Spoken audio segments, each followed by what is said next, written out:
Yurishingda mo'tadil bo'l va ovozingni pasaytir. Nima bilan kibrlanyapmiz? Kibr bu juda ham katta jinoyat, katta gunoh. Chunki kibr faqatgina Allohga tegishli.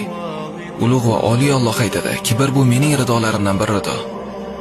Izzat esa izorim. Kimdir bularga qo'lni cho'zsa, do'zaxga uloqtiraman." Qabul bo'lmaydi. Kibr qilayotgan insonning kibrlanishga haqqi bo'lishi kerak. Biz kimmiz o'zi bilasizmi? Nima bilan kibrlanyapmiz? Alloh kibr qiladi chunki u buyuk, qudratli, xohlaganini qiladigan zot. Kibr qiladi chunki bunda uning haqqi bor. Biz esa nima bilan kibrlanyapmiz? Aytilganday, sen shunchalik zaifsanki, bir piyola suv seni o'ldirishi mumkin. Shunday ekan nima bilan faxrlanasan? Sening boshlanishingga odam hazar qiladigan bir tomchi suyuqlik bo'lsa, oxiring esa jirkanch jasad. Qorningda esa najosatni ko'tarib yurasan. Odam hazar qiladigan narsani. Nima bilan kibrlanyapmiz? Kibr bu Allohning haqqi.